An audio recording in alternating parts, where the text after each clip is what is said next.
أعوذ بالله من الشيطان الرجيم بسم الله الرحمن الرحيم وإذ قال موسى لقومه يا قوم اذكروا نعمة الله عليكم إذ جعل فيكم أنبياء وجعلكم ملوكا وآتاكم ما لم يؤت أحدا من العالمين سورة مائدة آیات نمبر 60 د دې ځای څخه د دې سورت دریم باب شروع کیږي.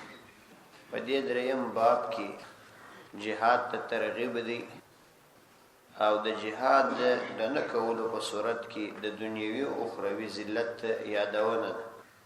دا آیاتونه د مخکنیو آیاتو سره مناسبت دا لري چې د مخکې آیاتو څخه ډیره د پخوا د سلسله روانه ده چې الله تعالی د مختلفو قومونو څخه د هغوی د انبیاء علیهم السلام په واسطه عهد او میثاق اخیستی دي چې هغوی به د الله تعالی د احکامو پابندي کوي او هغوی به د الله سبحانه وتعالی د پیغمبر اطاعت کوي. نو مخکې د ځینو قومونو یادونه وسول د یهود او نصاراو، دلته بیا د بنو اسرائیلو د عهد د ماتېدلو یو واقعه بیانې چې په دې کې اسلامي امت ته د دې تربیت ورکول چې د انبیاء علیهم السلام د ترتیب څخه شاته کېدل او دا پرېښودل دا د دنیا او آخرت د ذلت ذریعه ګرځي. وإذ قال موسى لقومه او هغه وخت در یاد کړه قال موسى چې موسی علیه السلام ویل لقومه خپل قوم لره یا قوم ای زما قوم اذكروا نعمت الله علیکم یاد کړئ نعمت الله د الله تعالی نعمت علیکم پر تاسو باندې اذ جعل فیکم انبیاء اذ جعل کله چې پیدا کړل فیکم پتاسو کې انبیاء علیهم السلام وجعلکم ملوکا او وګرځول تاسو فاچهان وآتاكم درکړل تاسو ته ما بعض اغه لم یؤتی احدا چې نیو ورکړي هچاته من العالمین د عالمونو څخه. د دې آیاتو تفسیری واقعا ابن کثیر رحمت الله علیه دار نقل کړي. تقریبا د غټول رکوع د دې یوې واقعې پورې ارتباط لري.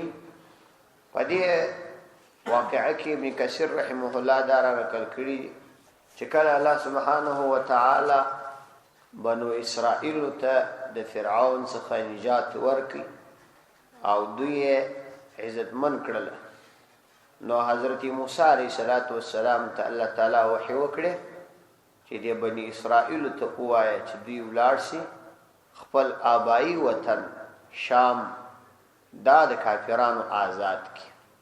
دوی اصلا د مصر نه دي، بنو اسرائیل اصلا د شام د کنعان د علاقه و. دا چې حضرت یوسف علیه السلام د مصر پاچا شو، نو یې د حضرت یعقوب علیه السلام په شمول باندې خپل وروڼه مصر ته راوغوښت او بیا په مصر کې د دې سلطنت حاکم شو. نو اصلا د دوی اصلي وطن شام و.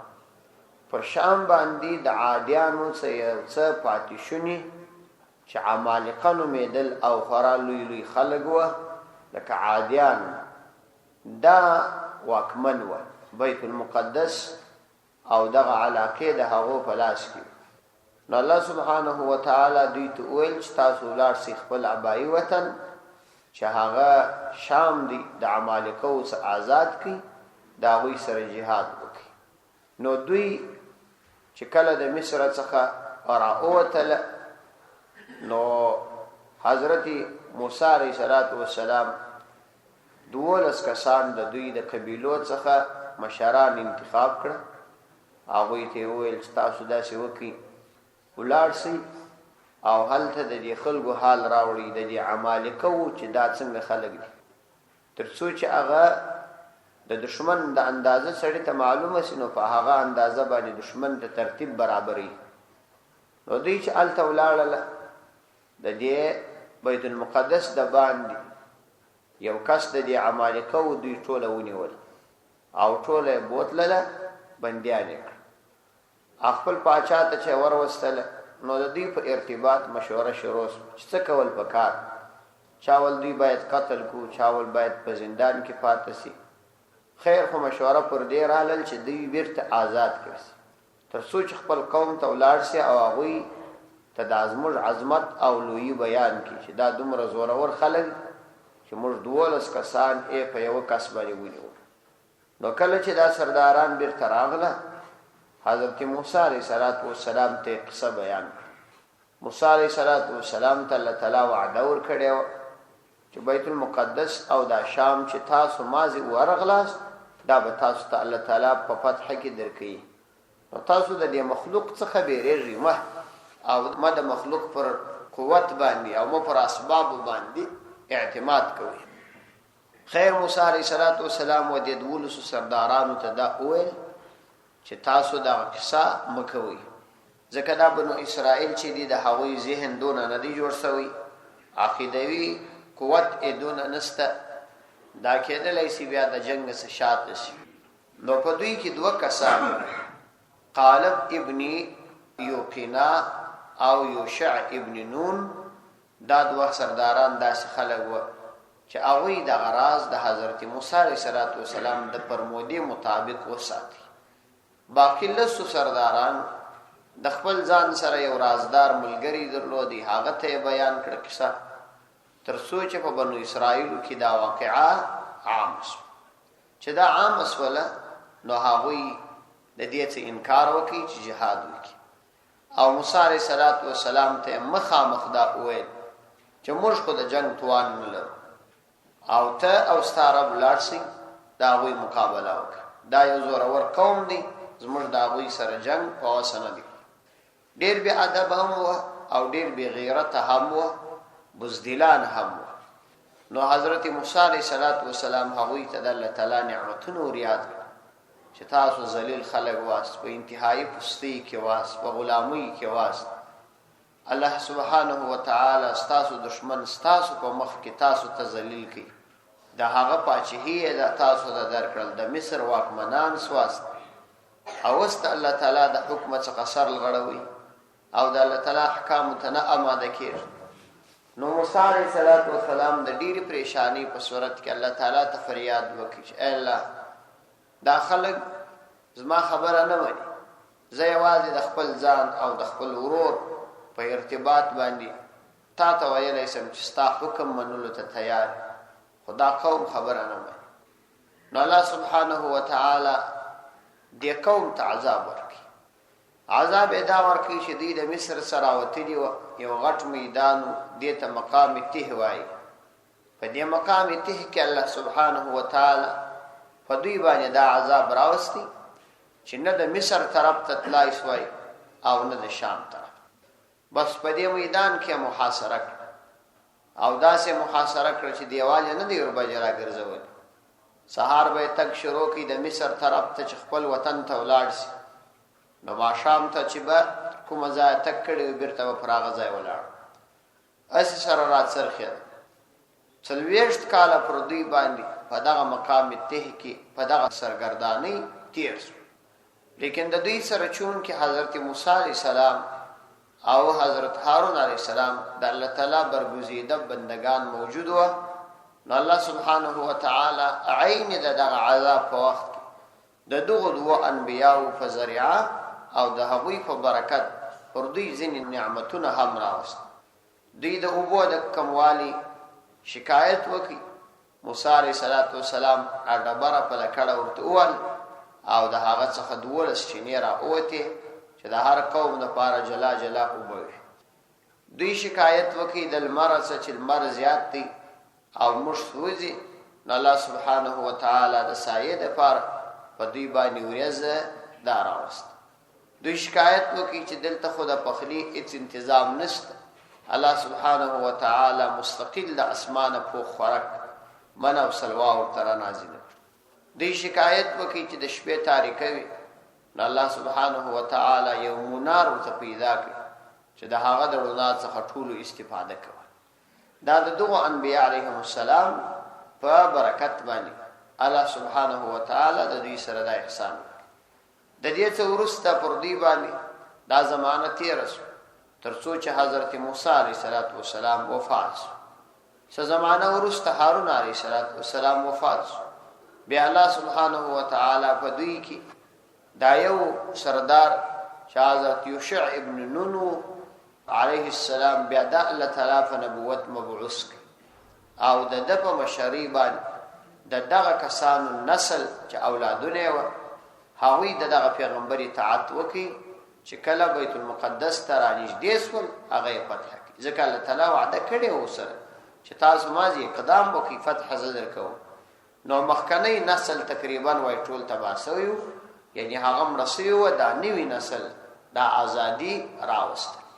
په دې مبارک آیاتونو کې الله تعالی دغه قوم د وعده ماتول او د جهاد نه کولو عذابونه بیان کړي چې دوی جهاد نه وکړي نو په دغه سه مهانت او سپکاوي کې واقع شو چې نه خپل وطن ته تلای شوی نه د بل وطن دی فتح کوای شو.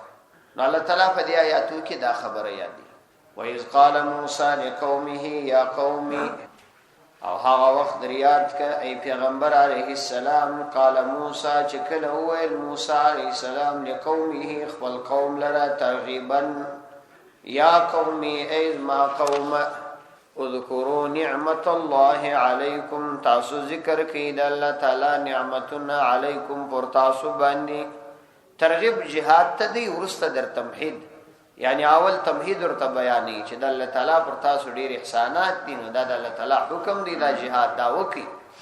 اذكروا نعمت الله علیکم تاسو ذکر کړئ د الله تعالی نعمت علیکم پر تاسو باندې.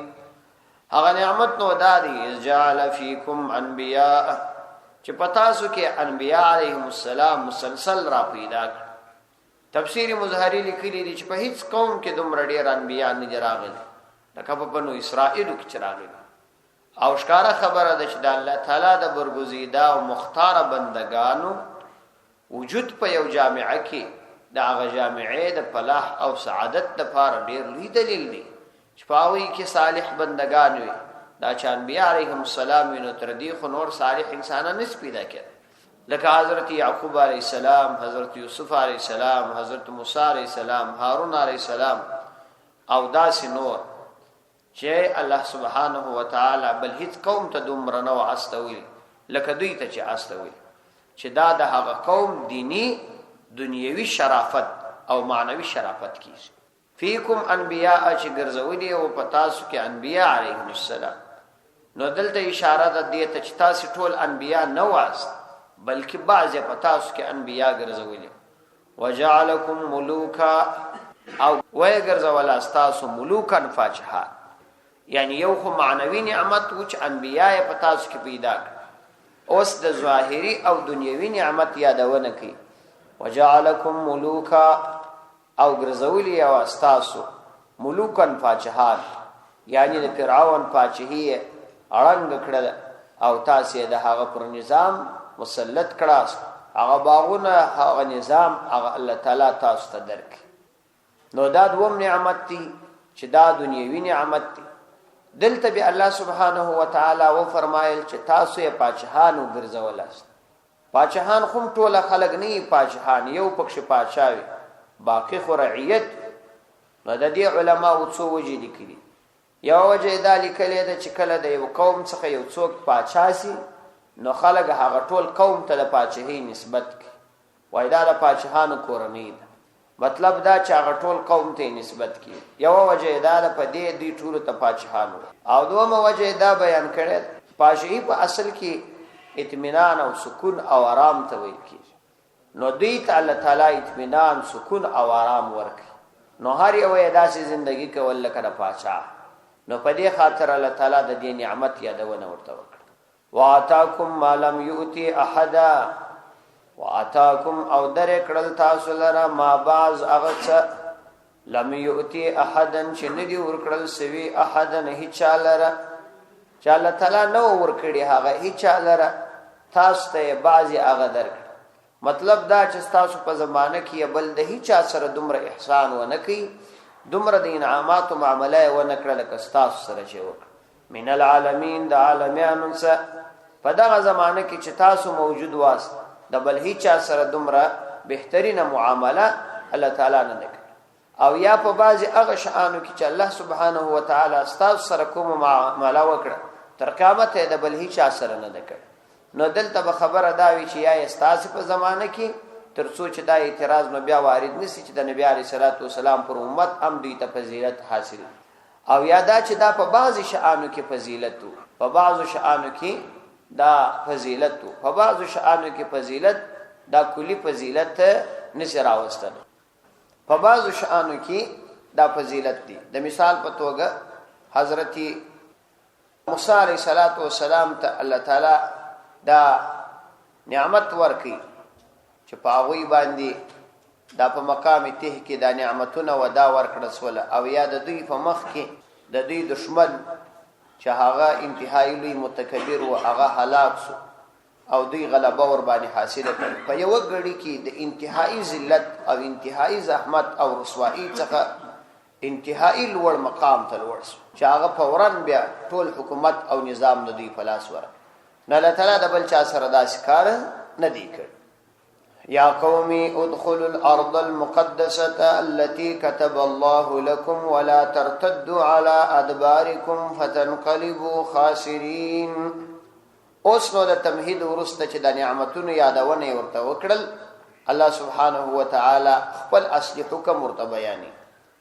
یا قومي ایزما قوم ادخلوا داخل سي الارض المقدسه التي اغه مقدس مزکی لره كتب الله چې الله تعالی لیکلی د کوم تاسو د پاره ولا ترتدوا او تاسو مرا ګرځي على ادبارکم د شا طرف ته فتنقلبوا خاسرین بیا بخسی تاسو خاسرین تاوانیان. نو دا ورته فرمایل چې تاسو هل تولار تمهید دی ورسته د حکایت نعمتیت چې الله تعالی کوم نعمتونه ورته بیان او اصلي مقصود ده دی. یا قوم ادخلوا الارض المقدسه ایز ما قوم یعنی د مخکنی تمهید ورست اصلي مقصود بیانې چې ایز ما قوم ادخلوا تاسو داخل سي یعنی دغه نعمتونو او احسانات تقاضا داده چې تاسو د الله تعالی حکم ته آماده سي او jihad وکړي. ادخلوا الارض المقدسه دغه مقدس او پاک مزکی ته ور داخل سي یعنی د جهاد په اراده ور داخل سي. جهالت اوس عمالقه مسلط دي چې دا د شام دارالحکومت او مرکز التي هغه مقدس مزکه كتب الله چې لیکلی د الله سبحانه و تعالی لكم استاسو دفا یعنی صرف استاسو همت غواړي نور الله تعالی فتح ضرور راولي الله تعالی دا فتح لیکلی. ولا ترتدوا او تاسو مرا ګرځي على ادبارکم پر شاو باندې یعنی شا مرا ګرځوي را ترشتي مه وتنقلبوا خاسرین نو تاسو به وګرځي دي خاسرین تاوانیان په ډیر لوی نقصان او تاوان کې بواقع سي. په دنیا کې به هم د لوی تاوان سره مخامخ سي چې د عزت زندگی او یو وسع او بهترین ملک بدلا سورک او په آخرت کې بدلوي تاوان سره مخامخ سي چې الله سبحانه و تعالی به د ترک جهاد د فریضه چې تاسو د جهاد فریضه پرې ارشاد د دې په مواجبانه تاسو ته عذاب درکې. الارض المقدسه د دې په ارتباط مفسرین مختلف اقوال نقل کړي دي چې دا کوم ځای دی. نو ځینې ویلي دي چې دا بیت المقدس دی او ځینې ویلي دي چې دا الیا ده. الیا بیت المقدس ته نږدې او علاقه او ځینو بیا ویلي دي چې دا نفس بیت المقدس دا د بیت المقدس مسجد دی او چا بیا ویلي دي چې دا د اریحا شار دی. اریحا یو شار دی د اردن د سمندر پر څنډه باندې پروت دی. اوسم شعبات شار او دا ډېر پخوانی تاریخي قدامت لري. د دې په ارتباط باندې مشهوره ده په خلکو کې چې دا الله تعالی پر زر حصو تقسیم کړي او هر حصه بیا پر مختلفو باغونو باندې تقسیم کړي او ډیره مناسبه هوا ده او بادو دا غرنګ تیز بادونه دا نور باندې راځي او موسم واره بارانونه ور باندې ووري ګرمیم نه لري یا خم نه لري ډیره بهترینه علاقه دا د اردن او بیت المقدس تر مابین او ځینې به ویل چې دا ارض مقدسه د دمشق دی دا د سوریه مرکز، او ځینو بیا ویل دي چې دا فلسطین دی، ځینو بیا اردن بللی دي چې دا اردن دی. خو تفسیر مظهریه تطبیق دا کړی دی چې دا په اصل کې د شام علاقه ده، لیکن شام په هغه علاقه کې په هغه وخت کې ډیر پراخ ملک و. دغه علاقې چې اردن دی، بیت المقدس دی، دا ټول په شام کې داخلي وي. نو مراد څخه دغه ټوله علاقه ده. نو تاسو دغه علاقې ته داخل سي کنه، نو تاسو په لوی تاوان کې واقع یاست. هغه لوی تاوان بنودای چې موږ بیان کړ. د دې څخه تمام اسلامی امت ته د دې تعلیم دی، کچا جهاد نه کاوه اما په دنیا کې ذلیل وي اما په آخرت کې. او الله سبحانه و تعالی د نبی علیه الصلاۃ والسلام د امت لپاره عزت یوازې په جهاد لیکلی. که جهاد نو عزت نه راځي، ځکه دا قانون دی واذا اخذ بالقوه لا يعود الا بالقوه.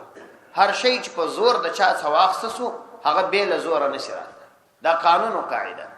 نو اسلامی نظام او اسلامی حکومتونه کافرانو د مسلمانانو څخه په زور اخیستي دي، ترڅو چې مسلمانان په دې کې زور ونه کی بیا یې لاس تر وړای نشي. او دا لازمی ده چې الله سبحانه و تعالی د خپل بندگانو د پاره د ایمان والاو د پاره دا لازمی کړی ده چې فتح ورکړي. لیکن هو د مؤمن څخه حرکت غواړي، د دې حرکت وکي د خپل رب پر ذات کلک توکل وکي، الله سبحانه و تعالی به ضرور فتح ورکړي.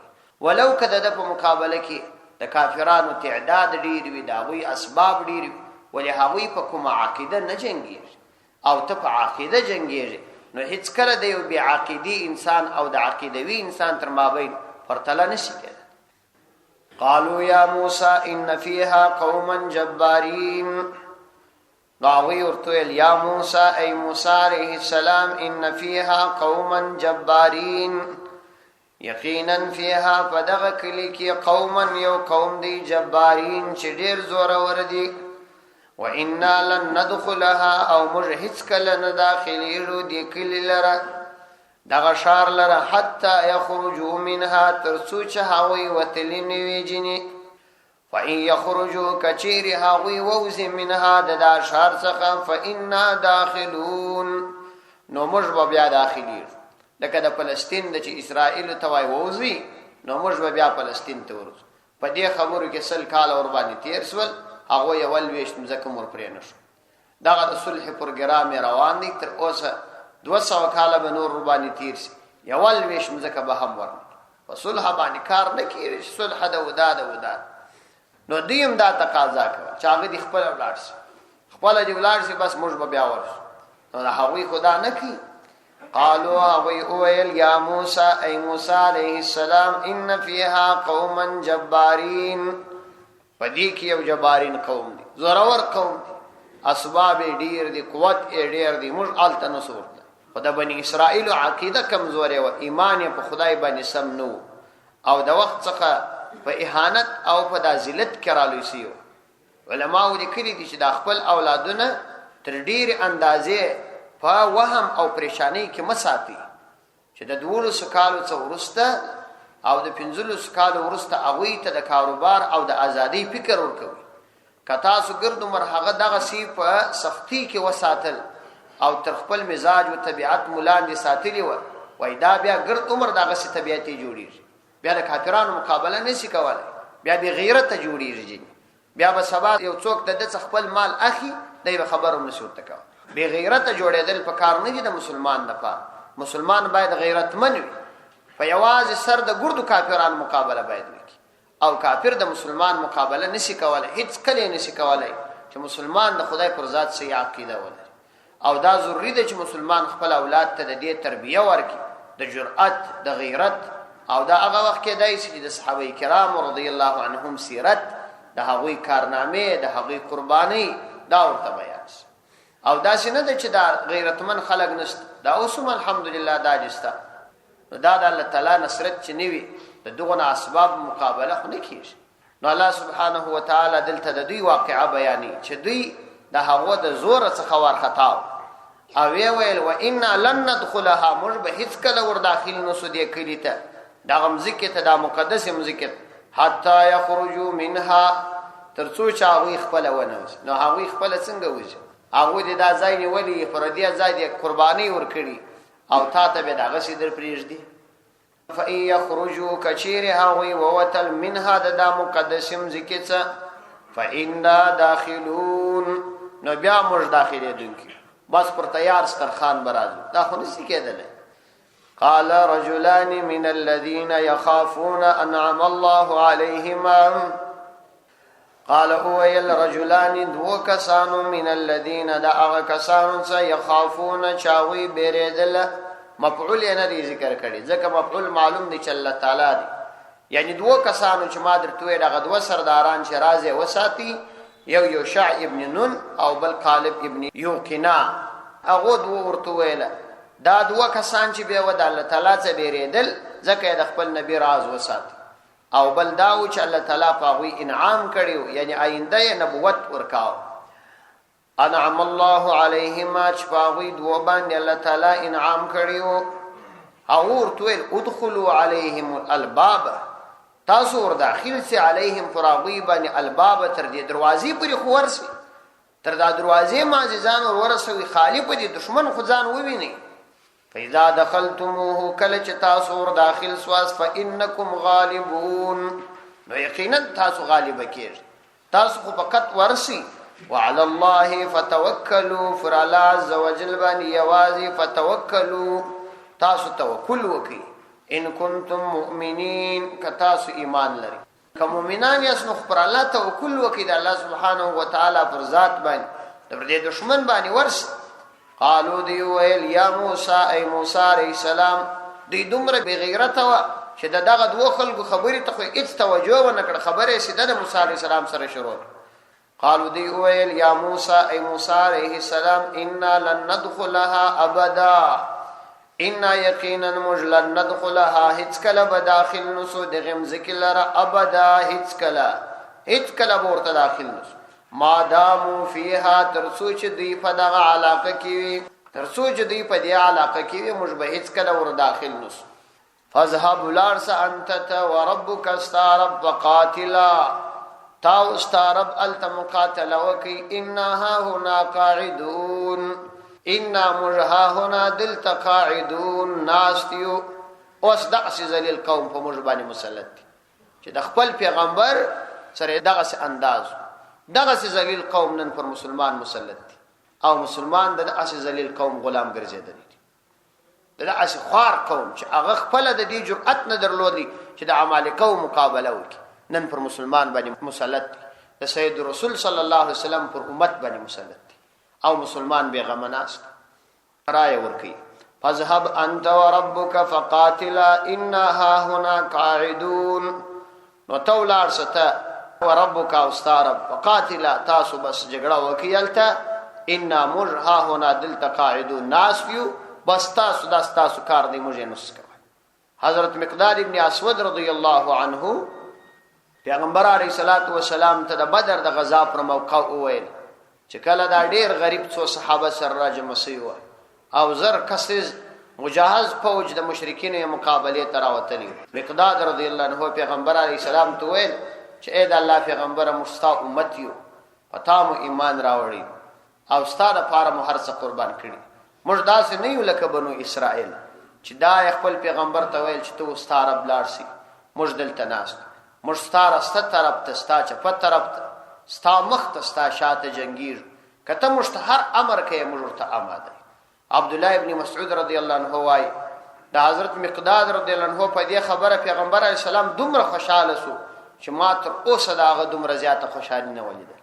د صحابه په دې خبره باندې د الله تعالی پیغمبر خوشاله نو دی وای ما په دې باندې انتهایی زیات قصد کړ چې ما د ټولو عبادت په مقابله کې د مقداد رضی الله عنه دغه یو خبره بس دا بهتره نو مقداد رضی الله عنه د صحابي چې د الله پیغمبر یې داسې خوشاله کړ زموږ رهبران او مشران دغه خلک لیکن دا چې نن مسلمان ضعیف دی د خدای خپل رب سره تعلق پر ایشي دی او د دنیا په محبت وسیله ونی دی ځکه نو د جهاد فکر او مفکوره د ذهن وتله او د کافرانو تر لاس ذلیل او د ذلت او د سپکاوي ژوند کوي الله عزوجل دې په مسلمانانو کې اتحاد د جهاد ولوله پیدا کړي چې د کافرانو مقابله وکړي او د ازادي احساس وکړي قال ربي إني لا أملك إلا نفسي وأخي فافرق بيننا وبين القوم الفاسقين. حضرت موسی علیہ السلام د دوی څخه ډېر پریشان شو. دا یې وویل قال ویل یا ربي ازما رب انی یقینا لا املک اختیار نه لرم الا نفسي مگر د خپل ځان واخي او د خپل ورور ففرق بيننا وبين القوم الفاسقين. ففرق بس جلاوال راول بيننا زمشتر ما بين وبين القوم الفاسقين او د فاسق قوم. مطلب دا چې څوک جهاد نه کوي هغه فاسق دي، نو دا فاسق قوم دي، نو الله سبحانه وتعالى ما و دوی سره جلا ک، یعنی د دې عذاب مشتمل ک. قال فانها محرمه، الله سبحانه وتعالى ورته فرمایل چې دوی په دې عذاب مبتلا کیږي. قال ورته فرمایل الله سبحانه وتعالى فانها یقینا دغمزک دغه مبارکم زکه محرمه علیهم پر دوی باندې حرام ده 40 سنه 40 کال ور باندې حرام. یتیهون سرګردان به فی الارض پمزکه کی ګرځي به سرګردان، نو دا فاسق قوم دی. فلا تأس علی القوم الفاسقین، نو غم او پریشانی مکوا علی القوم الفاسقین پر فاسق قوم باندې. فاسق قوم د دې لائق دي چې په دغه عذاب کې مبتلا وي. اعاذنا الله منه. صدق الله العظیم.